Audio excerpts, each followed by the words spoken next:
دوستو جب کبھی بھی اسرائیل اور فلسطین کے پچھلے 75 سال کے اتہاس پر نظر ڈالی جاتی ہے تو ہمیشہ فلسطین کی ایک لڑکی کو ضرور یاد کیا جاتا ہے، ایک ایسی طاقتور، ہوشیار اور بہادر لڑکی کہ جس کے بارے میں اگر یہ کہا جائے تو کہنا غلط نہیں ہوگا کہ پچھلے 70-75 سال میں اسرائیل اگر پرسنلی کسی ایک انسان سے سب سے زیادہ پریشان ہوا ہے تو وہ کوئی اور نہیں بلکہ یہی لڑکی تھی۔ سادہ، سمپل اور بھولی سی دکھنے والی اس لڑکی نے اپنے کارناموں سے نہ صرف اسرائیل کو بہت بار پریشان کیا بلکہ کئی بار تو پوری طریقے سے جھکنے پر مجبور بھی کیا، اور سب سے زیادہ دلچسپ بات تو یہ تھی کہ اسرائیل نے اس لڑکی کو پکڑنے کے لیے ایک لمبا آپریشن چلایا، ایک لمبی مہم چلائی، مگر پھر بھی جب بھی اسرائیل اس کو پکڑنے کی کوشش کرتا تو وہ ہمیشہ ناکامیاب ہو جاتا تھا۔ وجہ یہی تھی کیونکہ یہ لڑکی بہت جلدی اپنا چہرہ ہی بدل لیا کرتی تھی۔ ہاں دوستو، آپ لوگ بالکل صحیح سن رہے ہیں، یہ لڑکی سرجری یا اس طرح کی دوسری چیزوں کی مدد سے اپنا فیس ہی بدل ڈالتی تھی۔ یہی وجہ ہے کہ اس لڑکی کے اوپر ہماری اس دنیا میں نہ صرف کتاب لکھی گئی بلکہ ساتھ ہی ساتھ موویز اور ڈرامے بھی بنائے گئے ہیں۔ تو چلیے جانتے ہیں کہ آخر یہ لڑکی کون ہے، اس کے کارنامے کیا ہیں اور اس نے کس طرح سے اسرائیل جیسی ایک بڑی طاقت کو جھکنے پر مجبور کیا تھا، اور آخر کیا وجہ ہے کہ آج بھی اس لڑکی کو اتہاس میں اتنی زیادہ اہمیت دی جاتی ہے۔ تو دوستو یہ کہانی ہے اسی فلسطینی لڑکی کی کہ جس کو اتہاس میں لیلا خالد کے نام سے یاد کیا جاتا ہے۔ لیلا خالد کا جنم سن 1944 میں فلسطین کے شہر حائفہ میں ہوا تھا، مگر ابھی عمر صرف 4 سال ہی تھی کہ فلسطین کو 2 ٹکڑوں میں بانٹ دیا گیا اور اس طرح سے اسرائیل وجود میں آیا۔ ظاہر ہے اسرائیل کے بنتے ہی عربوں کی اسرائیل کے ساتھ جنگ وغیرہ شروع ہو گئیں۔ نتیجہ یہ ہوا کہ اگلے کچھ وقت کے اندر ہی فلسطین میں رہنے والے لاکھوں مسلمانوں کو اپنا گھر بار چھوڑ کر دوسرے عرب دیشوں میں پناہ لینی پڑی۔ اس دور میں دوسرے عرب دیشوں میں جا کر پناہ لینے والے لوگوں میں لیلا خالد کی فیملی بھی شامل تھی۔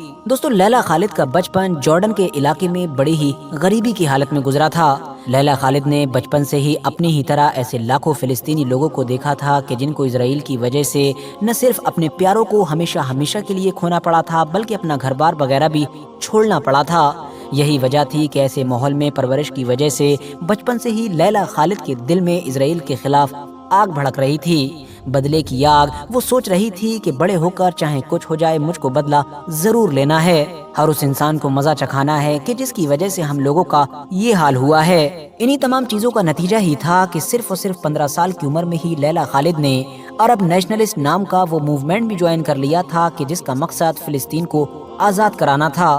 جیسا کہ دوستو میں نے آپ کو شروع میں ہی بتایا تھا کہ لیلا خالد کے شروعاتی دن کافی غریبی میں گزرے تھے، اسی لیے لیلا خالد نے کویت میں بھی ایک لمبا وقت گزارا۔ کویت میں لیلا خالد کی زندگی ایک ٹیچر کی حیثیت سے گزری تھی، یعنی وہاں پر لیلا خالد بہت سارے بچوں کو پڑھایا کرتی تھی۔ مگر ظاہر ہے دوستو لیلا خالد ایک عام ٹیچر کی زندگی زیادہ لمبے وقت تک نہ گزار سکیں، کیونکہ ان کا دل تو شروع سے ہی اسی مقصد کی طرف لگا ہوا تھا کہ جس کا خواب انہوں نے بچپن سے دیکھا تھا، اور وہ مقصد کچھ اور نہیں بلکہ صرف اور صرف فلسطین کی آزادی تھا۔ اسی لیے اب انہوں نے اپنے ٹیچر کی زندگی چھوڑ کر فائنلی ایک آرگنائزیشن کو جوائن کیا کہ جس آرگنائزیشن کا مقصد ہی فلسطین کو آزاد کرانا تھا۔ اس آرگنائزیشن کو popular front for the liberation of Palestine مطلب کہ PELP کے نام سے جانا جاتا ہے۔ شروعاتی دنوں میں تو اس آرگنائزیشن کے سبھی لوگوں نے لیلا خالد کو ایک عام سی لڑکی سمجھا اور اسی طرح سے لیلا خالد کو ٹریٹ کیا گیا، مگر وقت کے ساتھ بہت جلد ہی لیلا خالد نے یہ ثابت کر دیا تھا کہ وہ آرگنائزیشن میں موجود باقی تمام لوگوں سے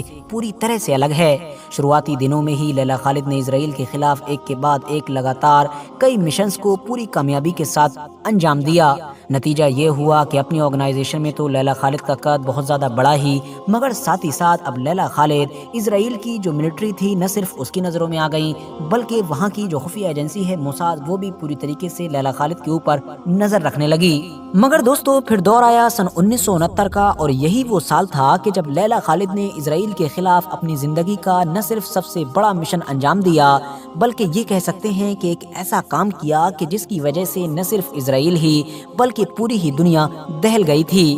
اور وہ لیلا خالد کہ جس کو ایک دن پہلے تک بھی کوئی نہیں جانا کرتا تھا اب اس کو پوری دنیا جاننے لگی تھی۔ دراصل بات ہے اگست سن 1969 کی کہ جب PELP نام کی اس آرگنائزیشن کو یہ خبر ملی کہ روم سے تل اویو کی طرف آنے والی ایک فلائٹ کے اندر اسرائیل کے ایمبیسڈر بھی موجود ہوں گے۔ PELP نام کی اس آرگنائزیشن کی طرف سے فوراً یہ پلان بنایا گیا کہ ہم اس پلین کو ہائی جیک کریں گے تاکہ بدلے میں اسرائیل کی گورنمنٹ سے اپنی بہت ساری مانگوں کو منوا سکیں۔ یہ بڑا اور خطرناک کام کہ جس کا پورا ہونا پہلے سے ہی لگ بھگ ناممکن سا محسوس ہو رہا تھا، اس کام کو پورا کرنے کی ذمہ داری اس آرگنائزیشن کی طرف سے لیلا خالد اور اس کی ٹیم کو دی گئی۔ لیلا خالد نے بھی اپنی آرگنائزیشن کے اس بھروسے کو قائم رکھا اور وہ بڑی چالاکی سے اپنی پوری ٹیم کے ساتھ اٹلی سے اڑان بھرنے والے اس پلین میں پہلے ہی سوار ہو گئی۔ جیسے ہی یہ پلین زمین سے ہوا میں پہنچا، ویسے ہی فوراً لیلا خالد نے پلین اڑانے والے پائلٹس کے اوپر بندوق تان دی اور فوراً آرڈر دیا گیا کہ اس پلین کو تل اویو کی بجائے سیریا کی راجدھانی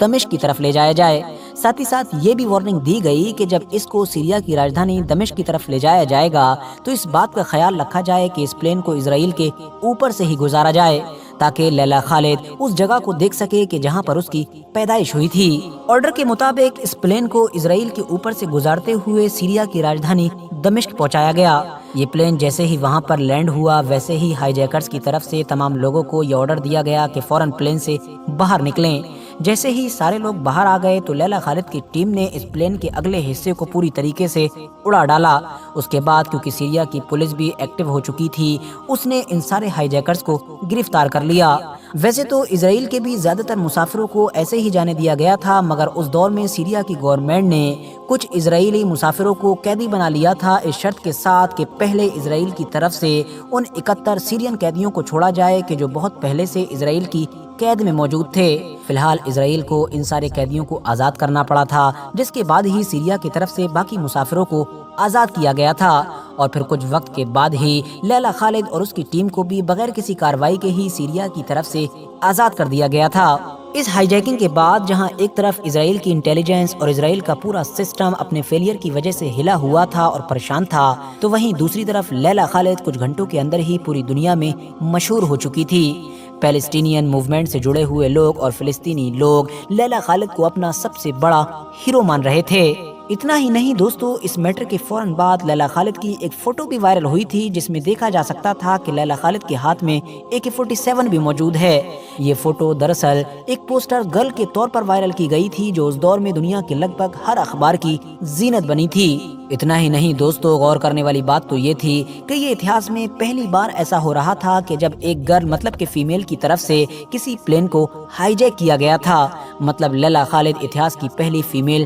ہائی جیکر تھی۔ انٹرسٹنگ بات یہ ہے کہ صرف 1969 ہی نہیں بلکہ 1970 میں ایک بار پھر سے لیلا خالد کی طرف سے ایک پلین کو ہائی جیک کرنے کی کوشش کی گئی تھی، مگر اس بار لیلا خالد کا یہ پلان ناکامیاب ہو گیا تھا۔ نتیجہ یہ ہوا کہ برٹین کی طرف سے لیلا خالد کو گرفتار کر لیا گیا، مگر کچھ وقت کے بعد ہی لیلا خالد کی آرگنائزیشن نے ایک اور دوسرے پلین کو ہائی جیک کر کے لیلا خالد کو برٹین سے آزاد کرا لیا تھا۔ آپ میں سے بہت سارے لوگوں کو جان کر شاید حیرانی ہوگی کہ لیلا خالد نے جب دوبارہ سے پلین ہائی جیک کرنے کا پلان بنایا تھا اور پوری پلاننگ کی تھی تو اس بیچ میں لیلا خالد نے اپنے فیس پر سرجری وغیرہ کروائی تھی تاکہ اپنے فیس کو پوری طرح سے بدلا جا سکے اور لیلا خالد کو دوبارہ کوئی پہچان نہ سکے، اور یقینی طور پر لیلا خالد کو اپنے اس مقصد میں کامیابی بھی ملی تھی، کیونکہ ظاہر ہے دوسری بار میں ہائی جیکنگ بھلے ہی فیل رہی ہو مگر اس بات میں کوئی شک نہیں ہے کہ لیلا خالد کو ایئرپورٹ پر یا پھر دوسری کہیں بھی جگہ پر کوئی بھی نہیں پہچان سکا تھا۔ لیلا خالد فلسطینی لوگوں میں تو بے انتہا مشہور ہیں ہی مگر یورپ میں بھی ان کی پاپولیرٹی کافی اوپر ہے۔ یہی وجہ ہے کہ یورپ کی کئی کمپنیز نے اس دور میں ان کے اوپر کئی میوزکس وغیرہ بنائے تھے۔ اتنا ہی نہیں، اس دور میں ان کی بایوگرافی کو بھی کافی شوق سے پڑھا گیا تھا۔ سن 2005 میں تو لیلا خالد کے اوپر ایک فلم بھی بنائی گئی تھی جس کا ٹائٹل ہے لیلا خالد ہائی جیکر۔ لیلا خالد کی عمر اس وقت 79 مطلب کہ 79 سال ہو چکی ہے اور وہ اپنی فیملی کے ساتھ عمان دیش میں زندگی گزار رہی ہیں۔ فی الحال دوستو، آج کی اپنی ویڈیو کو ہم یہیں پر ختم کرتے ہیں۔ ویڈیو اگر اچھی لگی ہو تو ویڈیو کو لائک کرنے کے ساتھ ساتھ اپنے دوستوں کے ساتھ ضرور شیئر کریں، اور اسی طرح کی نالجبل اور ہسٹوریکل ویڈیوز ہمیشہ دیکھنے کے لیے ہمارے اس چینل کو سبسکرائب کرنے کے ساتھ ساتھ بیل آئیکن کو بھی ضرور پریس کریں۔